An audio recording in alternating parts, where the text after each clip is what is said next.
5 cách mượn lực của người giàu người nghèo nhất định phải biết để có thể thay đổi cuộc đời mình.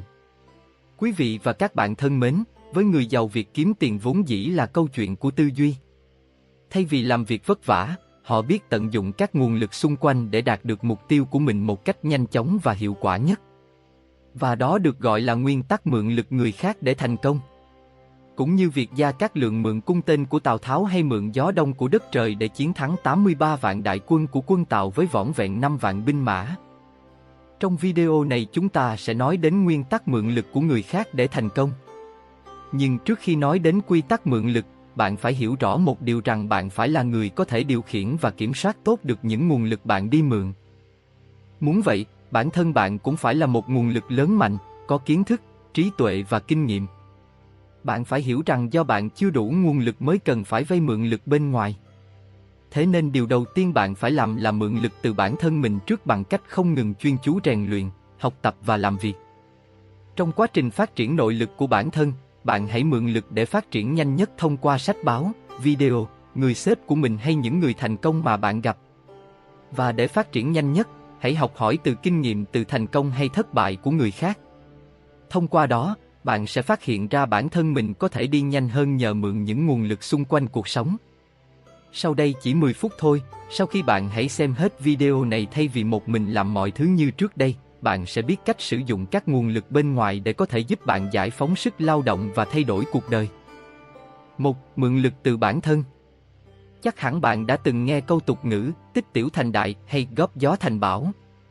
Đây là hai câu tục ngữ ngắn gọn nhưng lại gửi gắm một thông điệp vô cùng ý nghĩa. Tích tiểu thành đại là thu gom những thứ nhỏ nhặt để làm nên thứ lớn hơn. Đây chính là mượn lực của chính mình thông qua việc tích lũy qua năm tháng. Bạn có thể có được những tài sản lớn từ việc tiết kiệm không chỉ là tiền bạc mà còn cả kiến thức, kỹ năng và quan hệ. Hãy tích lũy chúng từng ngày để chờ dịp đánh một trận lớn. Trong tục ngữ, nó là hình ảnh ẩn dụ chỉ sự tích lũy tiền bạc, kiến thức, sự hiểu biết và kỹ năng của con người. Còn thành công chỉ kết quả có được sau quá trình tích lũy không ngừng. Cũng giống câu nói, góp gió thành bão, nhiều cơn gió cộng lại có thể tạo thành cơn bão lớn. Trong quá trình tích lũy tự nhiên, bạn sẽ có ý thức được mọi thứ mình làm đều có mục tiêu và chủ đích và những thành công nhỏ sẽ cộng dồn tạo thành những thành công lớn. 2. Mượn lực tiền từ ngân hàng, bạn bè hay đối tác. Để đạt được các mục tiêu trong cuộc sống, chúng ta đều hiểu là không thể thiếu nền tảng tài chính vững vàng. Tuy nhiên, không phải ai cũng có nguồn lực dồi dào. Do đó, việc sử dụng đòn bẩy tài chính thông thái sẽ giúp mang đến thành công cho nhiều người. Mượn lực tiền của người khác nghĩa là bạn có thể vay tiền của người khác để làm đòn bẩy cho các hoạt động kinh doanh của bạn, mục đích để mở rộng hoặc tăng cường quy mô với số lượng lớn hơn so với có thể nếu các hoạt động của bạn bị hạn chế bởi các nguồn lực tài chính. Đây là lý do chính để sử dụng thẻ tín dụng trong kinh doanh và đầu tư. Thông qua cách này, bạn sẽ có khả năng tiếp cận với tiền của người khác và đây có thể là một nhân tố rất quan trọng trong thành công của bạn. Tuy nhiên, để áp dụng được nguồn lực này đòi hỏi bạn phải có kiến thức để tính toán độ rủi ro hoặc thành công. Nghĩa là nếu thành công sẽ ra sao và nếu thất bại thì sẽ như thế nào. Bạn phải kiểm soát được rủi ro. Người giỏi họ có thể lường trước mọi nguy cơ có thể xảy ra. Thời gian vừa qua, chúng ta có thể thấy nhiều người vay tiền ngân hàng đầu tư vào bất động sản và chứng khoán. Nhưng lại ngập đầu trong nợ lãi suất, bất động sản thì không thanh khoản được, chứng khoán thì giảm sâu dẫn tới việc người vay không chịu được lãi suất ngân hàng hoặc nợ đến hạn phải trả phải bán đáy để trang trải nợ nần. Cái sai của họ không phải là mượn lực ngân hàng hay tiền của người khác mà sai ở thời điểm và vị trí mua. Để phương án này có tỷ lệ thành công lớn, bạn phải có dòng tiền hàng tháng từ một công việc kinh doanh bền vững. Như vậy, bạn mượn lực tài chính mới hiệu quả. Còn không, bạn cũng chỉ là đang đánh bạc với tương lai của mình mà thôi. 3. Mượn lực từ công nghệ và Internet. Chắc hẳn bạn đã từng nghe qua câu nói nổi tiếng của tỷ phú Bill Gates từ khoảng 5 đến 10 năm trước như sau: nếu bạn không kinh doanh trên Internet thì tốt nhất bạn đừng bao giờ kinh doanh nữa. Đây là điều Bill Gates nói vào năm 2017. Vậy điều đó tính tới thời điểm hiện tại đã qua 15 năm và chúng ta cũng đã có câu trả lời hoàn hảo cho câu nói đó. Đòn bẩy công nghệ về Internet vô cùng quan trọng. Nếu bạn muốn thành công nhanh chóng và đột phá, bạn bắt buộc phải tận dụng các nguồn lực này. Đó là việc sử dụng công nghệ để tăng hiệu quả và năng suất công việc. Đòn bẩy công nghệ có thể giúp bạn giảm chi phí và tăng lợi nhuận. Ví dụ, bạn có thể sử dụng công nghệ để triển khai hệ thống CRM trong bán hàng. Hệ thống CRM có thể giúp bạn quản lý khách hàng hiệu quả hơn, từ đó tăng doanh số bán hàng và lợi nhuận. Hoặc bạn có thể dùng công nghệ để xây dựng những hệ thống bán hàng tự động, tiếp cận nhiều khách hàng tiềm năng hơn với chi phí rẻ hơn. Các hoạt động bán hàng diễn ra một cách tự động sẽ giúp bạn giải phóng sức lao động, qua đó nâng cao hiệu quả công việc. Công nghệ phát triển có thể tạo ra những tác phẩm kinh điển, giúp con người hoàn thành nhanh gấp nhiều lần. Đặc biệt có rất nhiều thứ miễn phí, chúng có thể giúp một người nội trợ cũng có thể kiếm được cả tỷ đồng trên các trang mạng xã hội, giúp những người nông dân có thể bán nông sản ra toàn thế giới qua livestream. Công nghệ giúp chúng ta kết nối với thế giới chỉ thông qua một chiếc điện thoại. Nếu biết tận dụng công nghệ online, dù bạn ở đâu cũng có thể kiếm được tiền. Và đây là điều bắt buộc nếu bạn muốn thành công trong hiện tại. 4. Đứng trên vai người khổng lồ. Nếu các nguồn lực của bạn chưa mạnh, hãy sử dụng chiến lược đứng trên vai người khổng lồ này. Ví dụ, bạn muốn xây dựng một gian hàng online nhưng để đầu tư ra một trang web có tính năng mua bán hoàn chỉnh sẽ tốn rất nhiều thời gian và tiền bạc. Thay vào đó, bạn có thể xây dựng các gian hàng trên các sàn thương mại điện tử có sẵn như Shopee, Lazada, TikTok hoặc Tiki. Bạn chỉ cần đăng sản phẩm lên và tập trung vào làm marketing, các khâu vận hành còn lại đã có hệ thống của các sàn lo. Đó chính là mượn lực của người khổng lồ. Bạn có thể xây dựng video trên YouTube hoặc TikTok với hàng tỷ lượt truy cập mỗi ngày.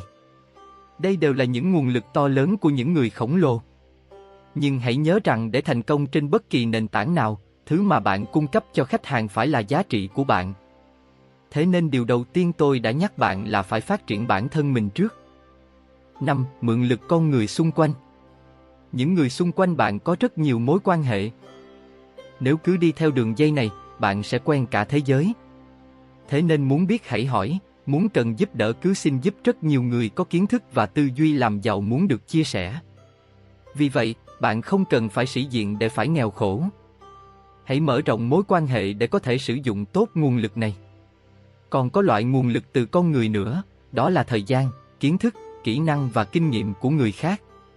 Để tiếp cận những người này đòi hỏi bạn phải có khả năng trong giao tiếp và biết tận dụng kiến thức của những người khác để có được thông tin. Bằng cách phát triển khả năng của bạn để lôi kéo những nỗ lực, kiến thức và tiền bạc của người khác và tập trung thành một mối, khi đó bạn mới có thể thực hiện được nhiều việc hơn trong cùng một thời gian. Điều đó sẽ giúp bạn đi nhanh hơn, đi xa hơn so với việc phải phụ thuộc vào sức lực và nguồn lực của chính bạn. Đó gọi là đòn bẩy nguồn lực của người khác. Chúng ta đang sống trong một thời đại của chuyển đổi tốc hành, mọi việc đều diễn ra rất nhanh chóng. Nếu đã không giàu, không có mối quan hệ, bạn phải dựa vào chính mình trước rồi mới có thể mượn lực được. Xã hội ngày càng phân chia giữa giàu và nghèo rõ rệt, cơ hội cho những người bình thường sắp không còn nữa. Đã nghèo là nghèo truyền kiếp luôn. Nếu bạn không nỗ lực hôm nay, ngày sau không cần nhắc đến nữa. 3 câu chuyện ý nghĩa về cách người giàu mượn lực để thành công. Câu chuyện thứ nhất, tích hợp các nguồn lực xung quanh. Một cậu bé đang cố gắng di chuyển một hòn đá trong sân. Người cha đứng bên cạnh động viên con hãy cố gắng di chuyển hòn đá này ra ngoài kia nhé. Nhưng hòn đá quá nặng, đứa trẻ không thể di chuyển được. Cậu liền nói với cha, hòn đá nặng quá, con đã cố gắng hết sức rồi nhưng vẫn không thể di chuyển được nó. Người cha điềm đạm nói, con có thể đã cố gắng hết sức của mình, nhưng con lại chưa tận dụng hết mọi thứ xung quanh. Tại sao con không nhờ cha giúp con, hoặc ở đây có một thanh sắt, sao con không tìm cách sử dụng thanh sắt này để bẩy hòn đá đó lên? Câu chuyện tuy ngắn gọn nhưng nếu nhìn nhận lại, có thể chúng ta chính là cậu bé đó. Thông thường, chúng ta đánh giá một việc có thể làm được hay không đều phụ thuộc vào khả năng của bản thân có đủ hay không. Trên thực tế, không ai quy định rằng bạn chỉ có thể sử dụng khả năng của mình để đạt được kết quả của một việc. Nhiều người thành công không phải vì năng lực của họ mạnh mà là vì họ có thể tận dụng nhiều nguồn lực hơn. Đó chính là bài học về cách tích hợp các nguồn lực quanh bạn. Câu chuyện thứ hai, dùng kế thuyền cỏ mượn tên. Khổng Minh được địch thủ của mình tương trở trong tác phẩm kinh điển Tam Quốc diễn nghĩa. Từng xây dựng tình tiết Chu Du yêu cầu Gia Cát Lượng phải chế tạo 10 vạn mũi tên để chuẩn bị cho chiến trận. Một hôm Chu Du nói với Gia Cát Lượng, ông phải chế tạo cho ta 100.000 mũi tên, tức là 10 vạn mũi tên trong vòng 3 ngày. Nhiệm vụ tưởng chừng như bất khả thi, thế nhưng Gia Cát Lượng đã thản nhiên nói rằng, nội trong 3 ngày là có thể hoàn thành yêu cầu. Không ai có thể ngờ rằng, Khổng Minh không chỉ không mất công để tạo ra số mũi tên ấy mà lại khéo léo mượn toàn bộ chúng từ phía đối thủ là Tào Tháo. Bấy giờ, ông đã dùng 20 chiếc thuyền chất những hình nộm làm từ rơm giả vờ như tấn công vào doanh trại của Tào Tháo. Kẻ đa nghi như Tào Tháo quả thực đã trúng kế. Tào Tháo liền hạ lệnh cho cung thủ dùng cung tên bắn ồ ạt vào thuyền địch. Thậm chí còn liên tục tiếp thêm nỏ và tên. Kết quả là những mũi tên ấy đều bắn trúng vào rơm giả ở trên thuyền. Chưa tới 1 canh giờ sau đó, Gia Cát Lượng đã thu về đủ 10 vạn mũi tên và còn khuyến mãi thêm cho Chu Du mấy nghìn mũi tên. Chu Du lúc này chỉ biết hoảng hốt và kinh ngạc trước khả năng của Gia Cát Lượng. Đây chính là kế thuyền có mượn tên nổi danh thời Tam Quốc. Câu chuyện thứ 3, người nghèo và người giàu. Câu chuyện kể về một người đàn ông nghèo đến khóc lóc thảm thiết trước Đức Phật vì cơm không đủ ăn, mặc không đủ ấm. Ông kể cuộc đời của mình cơ cực như thế nào. Khóc một hồi, ông bỗng bắt đầu than thở xã hội này bất công quá. Tại sao giàu thì ngày nào cũng nhàn nhã thoải mái, còn người nghèo thì ngày ngày chịu khổ cực? Đức Phật trả lời, vậy người nghĩ thế nào sẽ là công bằng? Người đàn ông nghèo vội nói, hãy để người giàu làm công việc tương tự như tôi phải làm. Nếu họ vẫn trở nên giàu có, tôi sẽ ngừng phàn nàn và không còn ý kiến gì nữa. Đức Phật đồng ý và biến một người giàu có thành một người nghèo giống như người đàn ông nghèo kia. Hàng ngày, người giàu này phải đến một ngọn núi để đào than. Than đào ra mỗi ngày có thể mang ra chợ bán để mua thức ăn. Núi than sẽ được đào lên trong thời hạn 1 tháng, người nghèo và người giàu sẽ cùng nhau đào. Người nghèo kia đã quen với công việc nặng nhọc, đào than đối với anh ta dễ như ăn một miếng bánh. Chẳng mấy chốc anh ta đã đào được một xe than và mang ra chợ bán lấy tiền. Anh ta dùng số tiền đó để mua nhiều đồ ăn và thức uống ngon, phần tiền còn lại căn bản không còn được là bao. Khác với người nghèo kia, người giàu chưa bao giờ làm việc nặng nên chỉ đào một lúc mà đã đổ mồ hôi đầm đìa và kiệt sức. Đến tối, người giàu mang than đi bán, sau đó ông liền mua mấy chiếc bánh bao ế để lót bụng. Số tiền còn lại thì để dành. Hôm sau, người nghèo kia lại dậy sớm và bắt đầu đào than. Nhưng người giàu thì ra chợ và thuê 2 người đàn ông khỏe mạnh khác đào than cho mình, còn bản thân thì đứng giám sát. Chỉ trong một buổi sáng, người giàu đã có được mấy xe than và tiếp tục mang ra chợ bán. Sau đó, ông lại thuê nhiều người đàn ông khác đến đào than cho mình. 1 tháng nhanh chóng kết thúc, người nghèo kia chỉ đào được một góc của núi than. Tiền kiếm được hàng ngày cũng chi tiêu hết, căn bản chẳng để dành được là bao. Nhưng người giàu đã trở thành một ông chủ lớn, chỉ huy một đội công nhân đào hết cả núi than và kiếm được rất nhiều tiền. Vậy mới nói, thành công không nằm ở việc bạn có thể làm được bao nhiêu việc mà nằm ở việc bạn có thể làm được bao nhiêu việc với sự giúp đỡ của nhiều người. Mượn lực không chỉ là một loại năng lực mà nó còn là một loại dũng khí, một loại trí tuệ. Vừa rồi, tôi đã chia sẻ về 5 nguyên tắc mượn lực của người giàu. Đầu tiên là phải phát triển bản thân trước, tích tiểu thành đại, mượn lực của chính mình. Thứ hai là mượn lực từ tiền của người khác, đó là khả năng sử dụng nguồn tài chính của người khác để đầu tư và phát triển. Thứ ba là mượn lực từ công nghệ, tức là khả năng sử dụng các công nghệ hiện đại để tăng cường hiệu suất làm việc và tối ưu hóa quy trình kinh doanh. Thứ tư là mượn lực đứng trên vai người khổng lồ, tức là tận dụng những lợi ích và sự hỗ trợ từ những người thành công trong lĩnh vực của họ.